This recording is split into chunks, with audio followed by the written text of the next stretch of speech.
우리는 그동안 사도행전을 통해서 이스라엘 곳곳에 교회가 세워지는 모습을 보았습니다. 핍박이 오면서 흩어져 나간 사람들을 통해서 북쪽 사마리아와 남쪽 유대와 그리고 갈릴리까지 교회가 세워지는 겁니다. 사도행전 9장 31절 말씀을 우리 함께 보도록 하겠습니다. 함께 읽습니다. 그리하여 온 유대와 갈릴리와 사마리아 교회가 편안하여 든든히 서가고 주를 경외함과 성령의 위로로 진행하게 하여 수가 더 많아지니라. 아멘. 지금까지는 복음이 이스라엘 밖으로 더 뻗어나가지 못하고 이스라엘 안에 머물러 있었는데 드디어 오늘 본문을 보니까 이스라엘을 뛰어넘어서 이방 땅에 하나님의 교회가 첫 번째로 세워지는 모습이 나옵니다. 그 교회가 바로 무슨 교회입니까? 안디옥 교회입니다. 안디옥 교회는 최초라는 타이틀을 많이 가지고 있습니다. 이방 땅에 세워진 최초의 교회이고 선교사를 최초로 파송한 교회이고 그리고 그리스도인이라는 호칭으로 처음 불려진 교회가 이 안디옥 교회입니다. 오늘은 우리가 이방 나라에 첫 번째로 세워진 안디옥 교회가 어떤 교회인지 말씀을 나누면서 은혜를 받고자 합니다.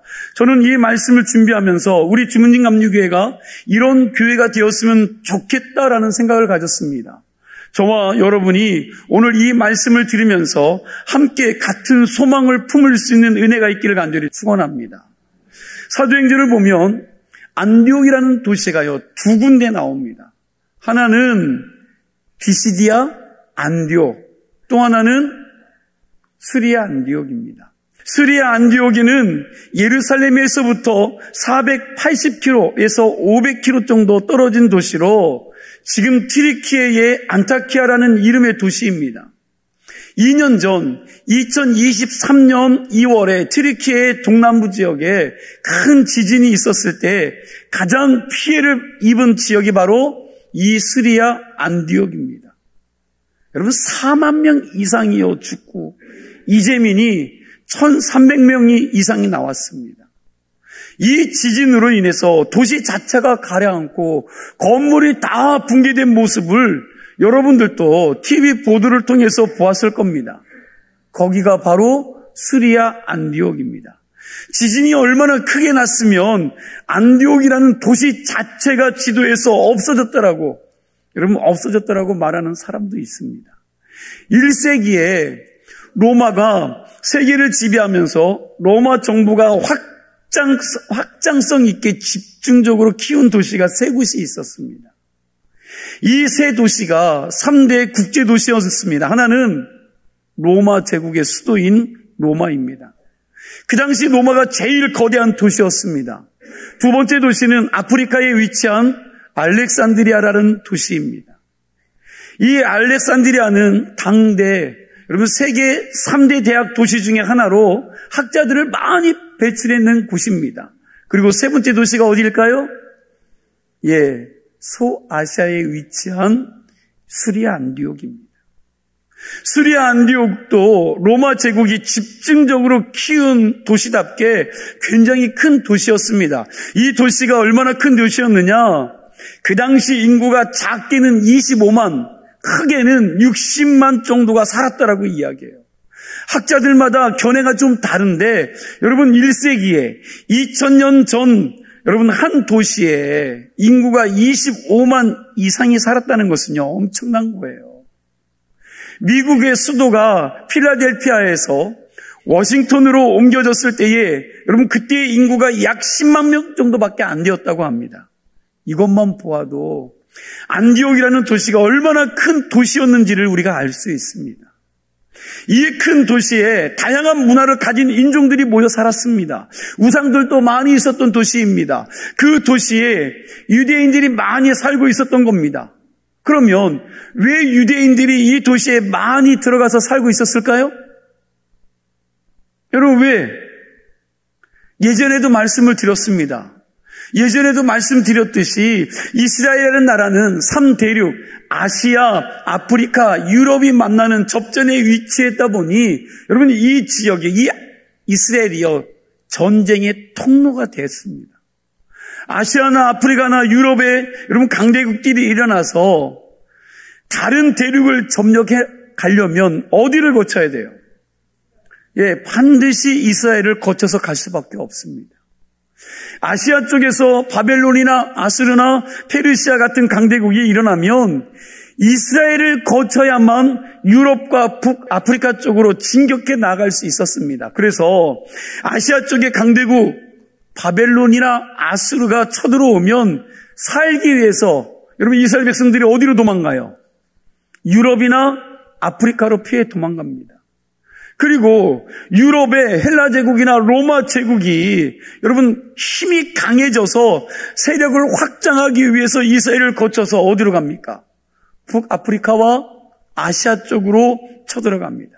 그때도 이스라엘 백성들은 살기 위해서 피난민이 되어서 다른 나라로 도망가는 겁니다. 아프리카의 이집트가 강대국이 되면 똑같은 현상들이 나타나는 거예요.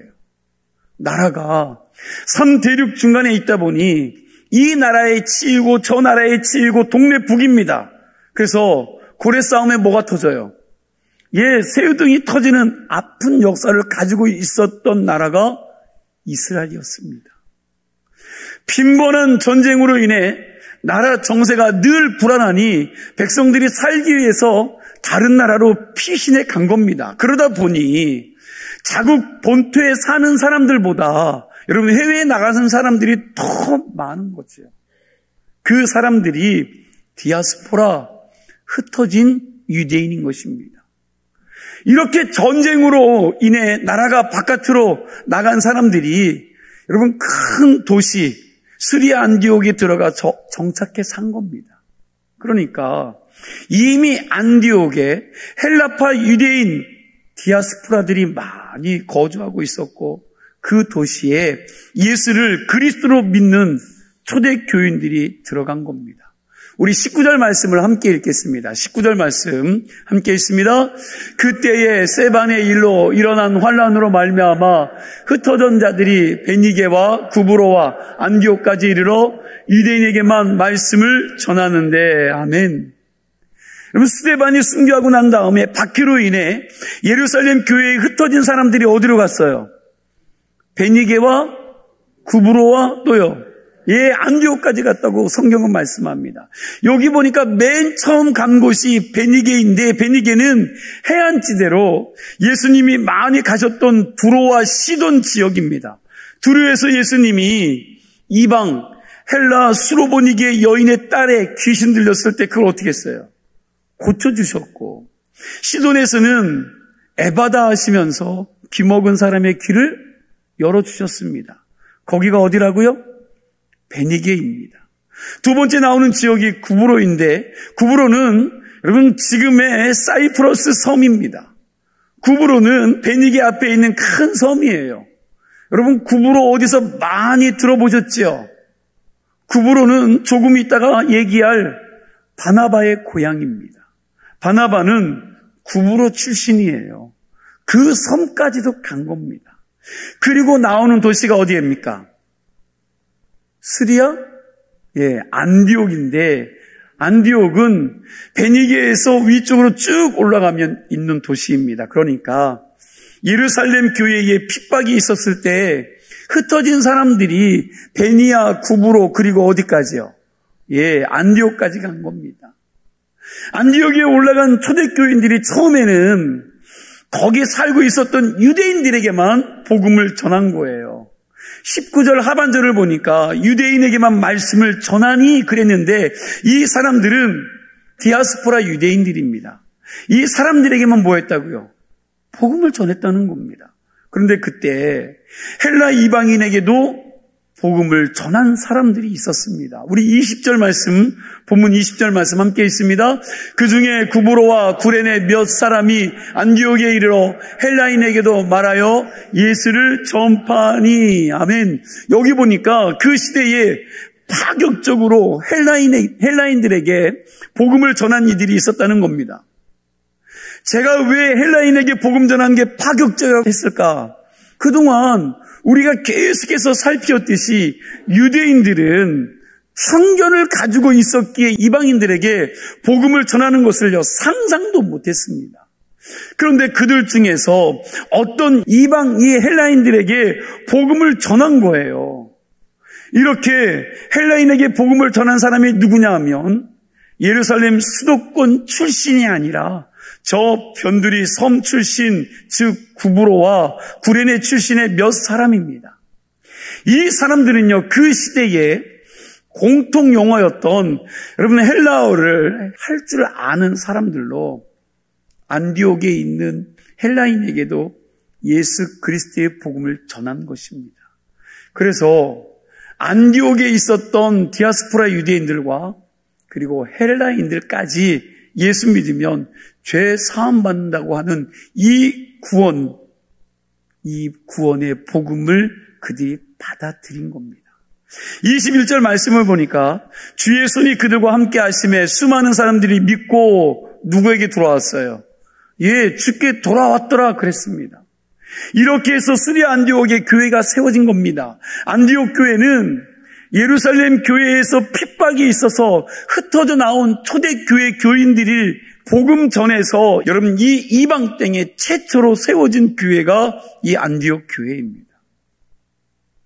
이게 참 아이러니한데 여러분 만일 예루살렘 교회에 핍박이 없었다면 안디옥 교회가 탄생할 수 있었겠습니까? 없습니다. 핍박이나 환난이나 박해라는 것이 분명히 좋은 것은 아닙니다. 자기 목숨 살리기 위해서 정든 고향 땅 떠나 먼 타국에 와서 여러분 피난살이 하는 게 뭐가 그렇게 좋겠습니까?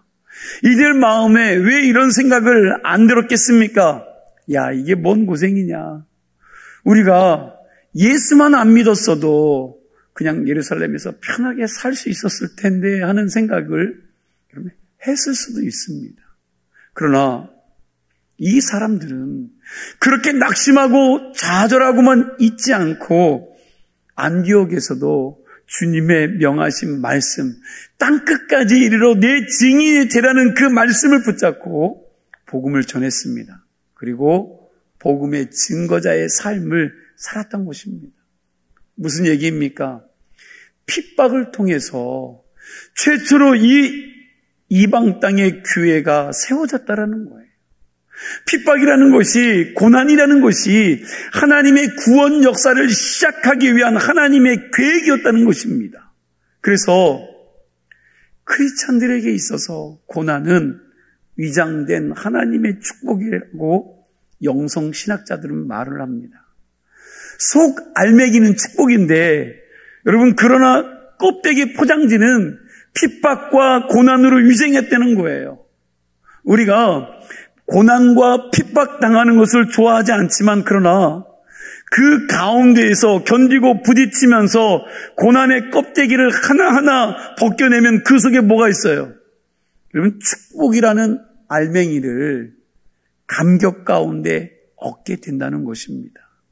우리 크리스찬들은 이 사실을 분명히 알고 그 모든 것을 합해서 가장 좋은 것을 만들어 가시는 하나님의 선을 믿고 의지하면서 신앙생활이 될 줄로 믿습니다. 안디옥 교회는 예루살렘에서 핍박을 받아 살기 위해 베니게로 구브로로 도망 다니다가 안디옥까지 들어간 초대 교인들을 통해서 세워진 교회입니다. 이 교회는요 참 아름다운 교회입니다. 이제부터 이 교회가 왜 아름다운 교회인지 말씀을 나누겠습니다. 안디옥 교회가 왜 아름다운 교회일까요? 그 첫 번째 이유는 바나바라는 좋은 목회자가 있었기 때문이에요. 22절 말씀을 보니까 안디옥 교회에 예수 믿는 사람들이 많아지니까 예루살렘 교회에서 바나바를 안디옥 교회로 파송하는 모습이 나옵니다. 오늘 본문을 보니까 바나바는 여러 가지 면에서요 참 좋은 목회자입니다.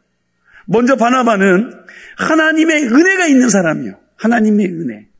23절 말씀에 보니까 그가 이르러 하나님의 은혜를 보고 뭐 했어요?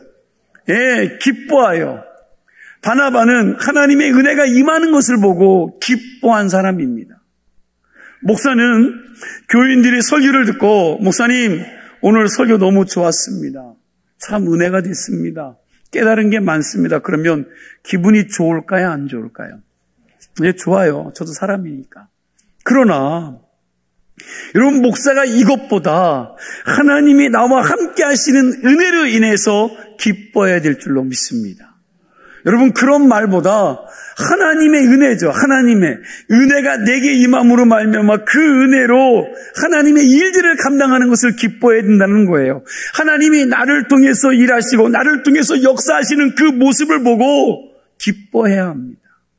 그리고 바나바는요, 위로의 사람답게 모든 사람들을 위로하고 권면할 줄 아는 목회자였어요. 계속해서 23절 말씀해 보니까 그가 이르러 하나님의 은혜를 보고 기뻐하여, 그리고 난 다음에 하는 말씀 우리 다 같이 읽어볼까요? 모든 사람에게 굳건한 마음으로 주와 함께 머물러 있으라 권하니. 아멘. 교인들에게 흔들리지 않는 굳건한 믿음을 가지고 주님과 동행하는 신앙이 되라고 그들에게 권면하고 있는 겁니다. 지금 우리는, 여러분과 저는 흔들리는 시대를 살고 있습니다.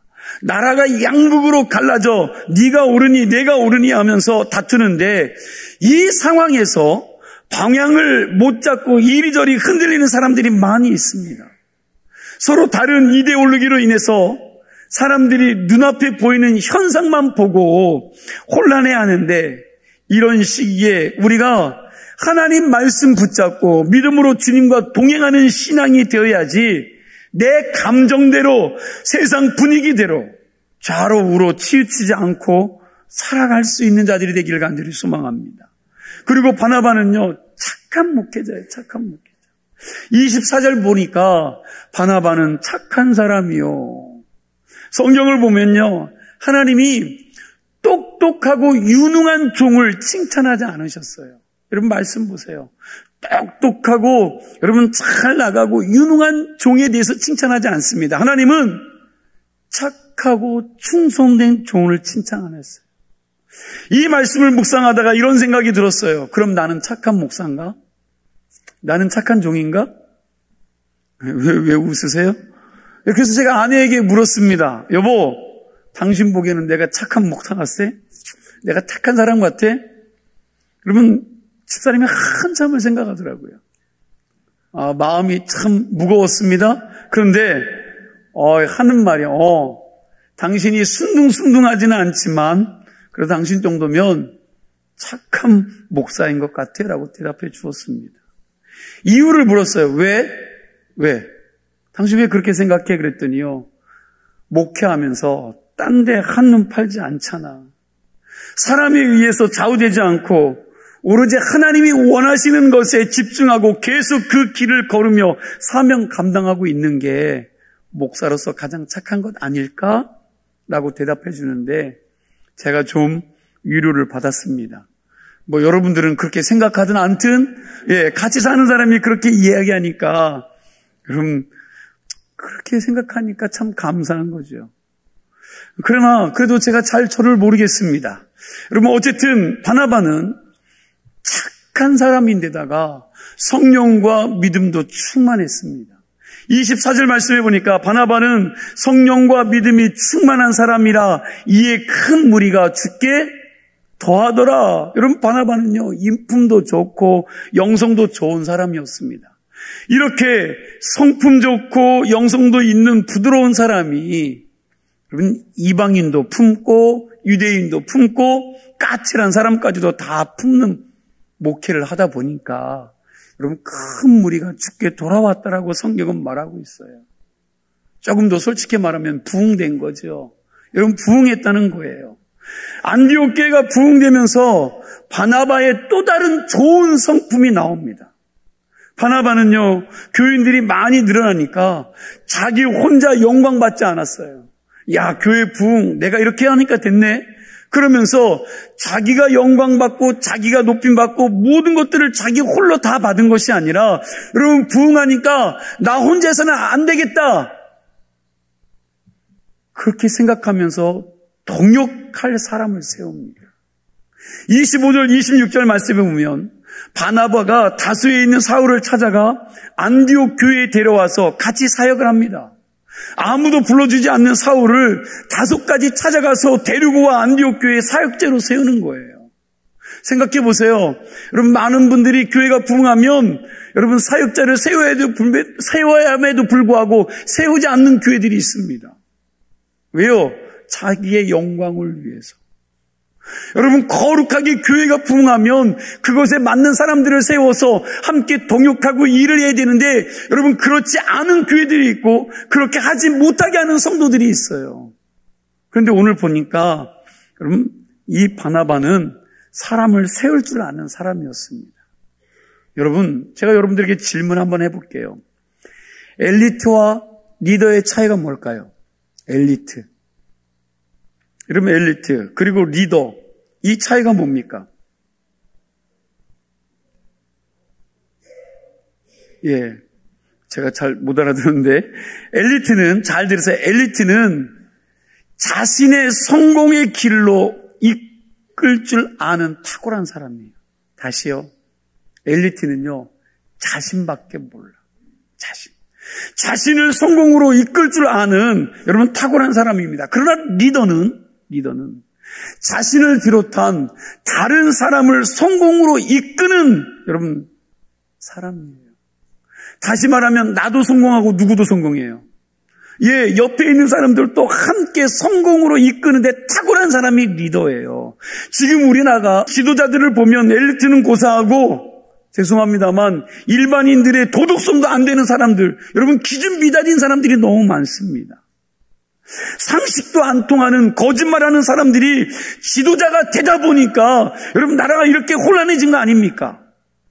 여러분, 세상에는 엘리트가 많이 있습니다. 그러나 진정으로 필요한 사람은 엘리트가 아니라 누구예요? 예, 리더예요. 지금이 정말 국가적으로 중요한 시기이기에 여러분과 제가 기도를 해야 합니다.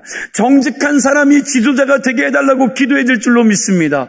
자기 배만 위하는 사람이 아니라 국민을 생각하고 나라를 사랑하고 적어도 하늘을 무서워할 줄 알고 하나님을 두려워할 줄 아는 사람이 지도자로 세워지게 해달라고 기도해야 될 줄로 믿습니다. 바나바는 엘리트가 아니라 사람을 잘 되게 하고 세울 줄 아는 리더였어요. 우리 교회도 리더들이 많이 세워지기를 주의 이름으로 축원합니다. 거기다가 바나바는 아주 잘 가르치는 사람이었습니다. 말씀을 잘 선포하는 사람이었어요. 26절 말씀을 보니까 큰 무리를 가르쳤다 그랬습니다. 물론 이 사역은 사울과 바나바가 1년 동안 같이 한 사역입니다. 목사에게 있어서 제일 중요한 건요, 말씀 선포예요. 말씀을 통해 가르치는 것입니다. 무슨 병 고치는 은사 같은 것은 있으면 좋겠지만, 여러분, 그 병 고치는 은사는 누가요? 하나님이 누구를 만드셨어요? 의사. 여러분, 의료 공부를 많이 한 의사에게 있는 것이 더 좋습니다. 목사가 신망도 잘하고 유머 감각도 있고 여러분 센스 있는 사람이 되는 것도 좋지만, 그러나 목사에게 있어서 이것보다 더 중요한 것은 하나님의 말씀을 선포하는 것이고 하나님의 말씀을 가르치는 것인 줄로 믿으시기 바랍니다. 이렇게 안디옥 교회는요, 하나님의 은혜가 있고 사람들을 위로하고 권면하고 착하고 성령 충만하고 사람을 세우고 동역할 줄 알고, 거기다가 하나님의 말씀을 잘 선포하는 바나바라는 좋은 사람이 초대교회 담임 목사였다라는 것입니다. 그러니 생각해 보세요. 이 교회가 여러분 부흥할 수밖에 없는 거죠. 교회가 성장할 수밖에 없는 겁니다. 저는 여러분들이 우리 주문진 교회를 이끄는, 창피하지만 이 목사가 이러한 목사가 되게 해달라고 기도했으면 좋겠습니다. 특별히 그런 목사 되지 마요? 왜 아멘 안 하세요? 네. 특별히 지금보다 더 착한 목사가 되게 해달라고 기도해 주시기 바랍니다. 여러분, 두 번째 살필 것은 안디옥 교회는 여러분 좋은 목회자만 있었던 것이 아니라 좋은 성도들이 있었다는 거예요. 26절 말씀 우리 같이 읽겠습니다. 26절 말씀입니다. 만남에 안디옥에 데리고 와서 둘이 교회에 1년간 모여 있어 큰 무리를 가르쳤고 제자들이 안디옥에서 비로소 그리스도인이라 일컬음을 받게 되었더라. 아멘. 여기 보니까 그리스도인이라는 말이 나오는데 이 말은 안디옥 교회에서 최초로 나온 호칭입니다. 그리스도인이라는 말은 예수 그리스도의 사람, 크리스찬이라는 말입니다. 정확하게 이야기하면 예수를 추종하고 따르는 무리들입니다. 그런데 그 당시 그리스도인이라는 말이 좋은 뜻으로 쓰인 호칭이 아니에요. 우리식으로 이야기하면 예수쟁이라는 말입니다. 예수쟁이. 그때 그리스도인이라는 말은 안디옥에 살고 있었던 사람들이 예수 믿지 않는 사람들과 믿는 사람들을 구분하기 위해서 여러분 비난하는 호칭으로 불렀던 호칭입니다. 당시 세상 사람들은 안 좋은 의미로 그들을 그리스도인이라고 불렀지만 그러나 안디옥 교회 성도들의 입장에서 보면요, 이들이 얼마나 열정적으로 예수님을 잘 믿었으면 세상 사람들에게서 저 예수쟁이들, 즉 그리스도의 사람, 크리스천이라는 소리를 들은 것입니다. 안디옥 교회 교인들이 그만큼 예수를 잘 믿었어요? 잘 못 믿었어요? 예, 잘 믿었다는 거죠. 그래서 기독교 역사 최초로 그리스도이라는 호칭을 받았습니다. 목회하면서 교인들의 모습을 보니까 다양해요. 여러분들의 모습을 보면 다양합니다. 예수는 자기를 위해서 믿는 건데 무슨 교회와 목사를 위해서 믿어주는 것처럼 행동하는 사람들이 있습니다. 입만 살아있는 말꾼도 있고요. 그냥 교회에 무슨 일이 있든지 말든지 여러분 나와 상관없다고 생각하면서 여러분 손님 마인드로 예수를 믿는 분들도 있고, 교회에서 하는 일 구경만 하는 구경꾼 교원들도 있습니다. 그리고 자기 사업에 도움이 될까 하고 교회에 나오시는 분들도 있습니다. 어떤 분은 그냥 밥 먹으러 오시는 사람도 있지요. 예, 여기까지는 그래도 어느 정도 이해가 갑니다. 그런데 교회에 몰래 들어와 사람들을 미혹하고 분열시키는 이단과 같은 사람들이 분명히 있더라는 거예요. 여러분, 교회들마다 이것 때문에 문제를 앓고 골치를 앓습니다. 교회를 무너뜨리고 교인들을 믿음에서 떨어뜨리게 하는 목적이 있는 이 사람들은 목회자와 교회에 대한 불평과 불만을 일삼아서 어떻게든지 나누고 분열시키고 교회를 시끄럽게 만듭니다. 그러나 안디교회에 다니고 있는 성도들은요, 이런 교인들이 아니었다는 겁니다. 자기들이 무슨 오해를 받고 손해를 보고 억울한 일을 당하더라도 하나님의 교회를 보호하는 일에 적극적이었고 오직 주님의 영광만을 위해서 그들이 살았습니다. 그래서 이 사람들의 별명이 그리스도인인 것입니다. 안디옥 교회의 교인들에게 왜 그런 호칭이 붙었는지 성경에 나오지는 않습니다. 그런데 추측건데 아마도 이들이 말만 하면, 입을 열면 뭐가 나왔을까요? 예수 그리스도에 대한 이야기가 나왔기에 그리스도인이라고 부르지 않았나 합니다. 여러분 생각해 보세요. 돈을 밝히는 사람의 입에서는 뭔 말 나와요? 돈 이야기밖에 안 해요. 돈 이야기밖에 안 했습니다. 여러분, 지식 쌓는 거 좋아하는 사람들의 입에서는요, 자기가 배우고 깨달은 거, 그리고 자기가 읽은 책 이야기만 합니다. 그러면 정치꾼들은 입만 열면 무슨 얘기할까요? 정치 얘기만 하는 거예요. 그럼 나는 어떤 사람이에요? 여러분은 어떤 사람입니까? 여러분, 그런데 안디옥 교회의 교인들은요, 그 어렵고 힘든 상황에서도 서로 만나면 서로 무슨 얘기를 했을까요? 예수 그리스도에 대한 얘기만 하면서 소망 가운데 살아가니까 그들을 그리스도인이라고 불렀던 것 같습니다. 그리스도인들은 예수의 말씀을 지키면서 예수님처럼 여러분 따라 살려고 몸부림치는 사람인 줄로 믿습니다. 오늘 여러분과 제가 그런 그리스도인들이 되기를 주의 이름으로 축원합니다. 여러분, 우리 그리스도인들은 세상을 살고 있지만 하나님께 소속된 사람이요, 믿으십니까? 여러분, 하나님께 소속되셨습니까? 여러분, 대기업에 오래 다닌 사람들 가운데 나는 삼성맨입니다, 나는 현대맨입니다, 여러분 들어보셨어요? 안 들으셨구나. 여러분, 그렇게 이야기하는 사람들이 있어요. 그런데 이 말은 자기가 삼성, 현대에 속한 사람이라는 것을 넘어서 자기가 그 회사에 속한 것을 뭐 하는 거예요? 자랑스러워하는 겁니다. 여러분, 자랑스러워서 하는 말이에요. 우리 역시 예수님께 속한 예수의 사람, 예수의 맨으로 내가 예수 그리스도 그리고 하나님의 사람임을 자랑하는 성도들과 교회가 되기를 축원합니다. 어떤 사람은 예수 그리스도를 자랑하는 것이 아니라 자기가 다니는 교회의 크기를 자랑합니다. 야, 우리 교회 이렇게 커. 한번 와봐. 그리고 자기의 신앙의 연수, 내가 이렇게 오래 예수 믿었어. 그리고 나 이런 직분을 갖고 있어. 이런 것들을 자랑합니다. 그러나 우리가 자랑할 분은 오직 한 분, 예수님밖에 없는 줄로 믿으시기 바랍니다. 저와 여러분들이 예수님을 자랑하는 그리스도인들이 다 되실 수 있기를 주의 이름으로 축원합니다. 하나만 더 살피고 말씀을 마무리하겠습니다. 안디옥 교회는요, 실천하고 행하는 교회였다는 거예요. 이방 교회, 여러분 이방 교회에 세워진 이 안디옥 교회가 모태 교회인 예루살렘 교회가 어려움을 당했을 때 도왔습니다. 우리 27절에서 30절까지 말씀을 한 절씩 교독해서 읽겠습니다. 그때 선지자들이 예루살렘에서 안디옥에 이르니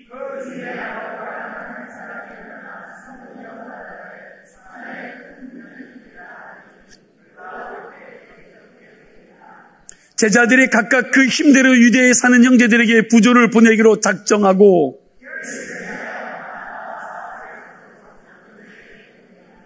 아멘.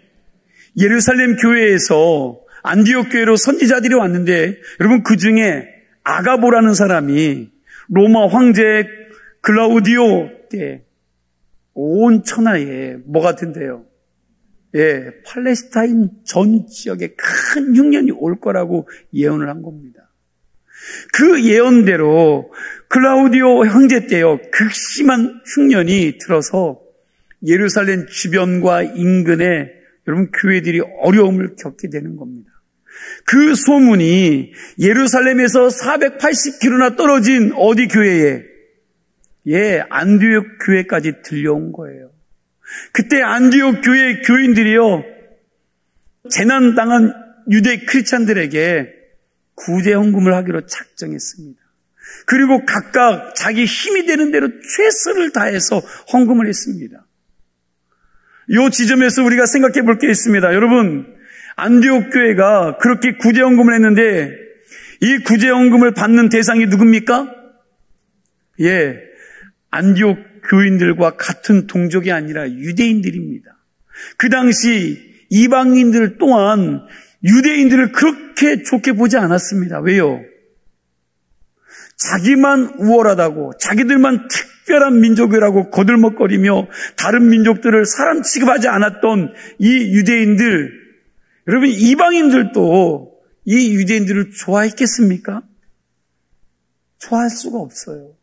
그런데 그러함에도 불구하고 안디옥 교회 교인들은요, 자기 민족도 아닌 아주 독선적이고 별스러운 이 유대인들을 돕기로 작정했다라는 거예요. 작정한 겁니다. 그리고 그 당시 예루살렘 교회는 예수님의 제자들이요 직접 목회한 교회로 이 교회는 아주 대형 교회예요. 엄청 큰 교회입니다. 유대 땅에서 세워진 모든 교회의 모태예요. 다시 말하면 여러분 주문진 땅의 주문진 감리교회가 모태가 된 것처럼 예루살렘 이 교회가 그 당시 그곳의 모태입니다. 우리가 사도행전 6장에서 보았듯이 예루살렘 교회는 7집사를 뽑아서 구제와 행정을 따로 관리할 정도로 탄탄한 교회였습니다. 이 큰 교회를 이방 땅에 세워진 신생교회가 자기들의 힘을 다해서 도와준 겁니다. 이런 거죠. 이것은 서울의 큰 대형 교회가 무슨 지진이나 벼락을 맞아서 교회가 여러분 건물이 붕괴되고 어려움을 겪고 있을 때 시골의 아주 작은 교회 권사님들, 집사님들이 자기 주머니 탁 털어서 자기 통장 탁 털어서 헌금해서 도와준 것과 같은 거예요. 얼마나 귀한 모습인지 모릅니다. 한마디로 이야기하면 안디옥 교회는 자기들이 가지고 있는 생각을 뛰어넘어서 구제헌금을 작정하고 실천하고 행했던 것입니다. 그렇게 해서 나온 구제헌금을 안디옥 교회의 공동 목회자였던 바나바와 사울이 480km나 되는 먼 거리 예루살렘까지 직접 가서 예루살렘 교회 장로들에게 전달했습니다. 바나바와 사울이 직접 찾아가서 예의를 다 갖추고 전달한 겁니다. 안디옥 교회 정말 아름다운 교회지요? 여러분, 결론입니다. 저는 우리 주문진 교회가 안디옥 교회와 같이 아름다운 교회가 되기를 간절히 소망합니다. 이 시간 저와 여러분들이 좋은 목사, 좋은 그리스도인이 되겠다고 작정하실 수 있기를 축원합니다. 그리고 마음으로 작정한 이 좋은 일들을 여러분들이 즉시 실행하고 실천할 수 있는 교회와 성도들이 다 되기를 간절히 축원합니다. 생각만 가지고 있는 자들이 아니라 그걸 삶으로 살아내고 실천할 수 있는 교회와 성도가 될 수 있도록 함께 기도해 주시기를 축원합니다. 기도하겠습니다. 하나님 감사합니다.